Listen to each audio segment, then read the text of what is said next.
grapes start coming in about mid-August to, say, anywhere as late as the beginning of October. It takes me 3 days to sterilize all the equipment to get ready for harvest. And so if it's a white grape, we'll bring it into the back. We'll put it through what's called a destemmer crusher.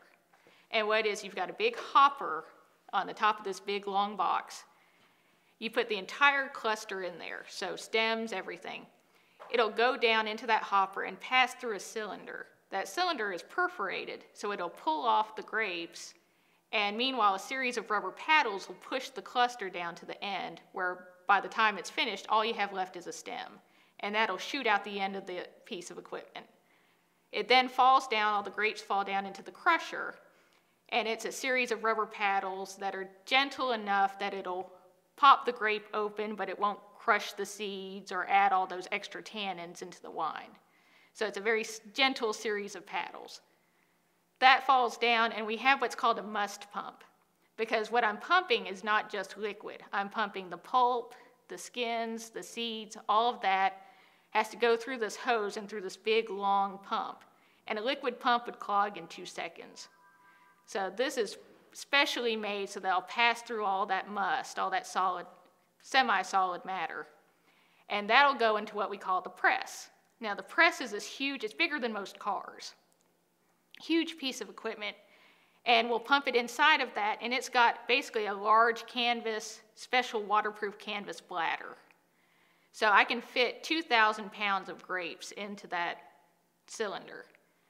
It then takes an hour to run because that canvas will inflate, and it'll inflate maybe half full, push out. 90% of the juice probably comes out with the first pressing. And then it'll do 4 or 5 more pressings at increased pressures to get the last remaining juice out. And then with the white grape, I'll pump that straight into a tank and ferment it straight, just go ahead and add the yeast and ferment it instantly. Now with a red wine, it's a little different. I don't actually have to use the press at all. What I'll do is I'll pump it from the destemmer crusher straight into the tank and ferment it, and then I don't have to seal it off at all. Because what a red wine does is that you leave all those skins in there and the seeds, which you remove for a white wine. And that's why you get the red color, because most red grapes actually have clear juice. So that's how you make like a white Zinfandel. Zinfandel is a red grape, but you instantly press it so that it only has a slightly pinkish tinge to it. And that's whatever rubs off of those skins. So you ferment on the skins, it develops a cap, which I then have to push down every single day. And it'll be, sometimes a foot thick of just skins that get pushed to the top by the yeast fermenting. And then once a month, I'll let it ferment. That takes about 2 weeks. I'll seal it off with the skins for extended maceration, which is just to draw extra colors from the skins. And then about a month later, I'll then come in and press it at that point where it's a nice dark red color.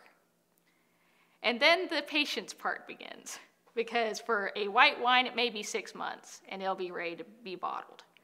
For a red wine, it may be a year, it may be 5 years before the tannins have died down enough and that bitterness has sort of worn away that it's actually drinkable. Because if you try to drink some of those wines right after they've been fermented, it's like biting into a lemon. It's just so bitter and so tart that you can't drink it at that point. So that's why we age.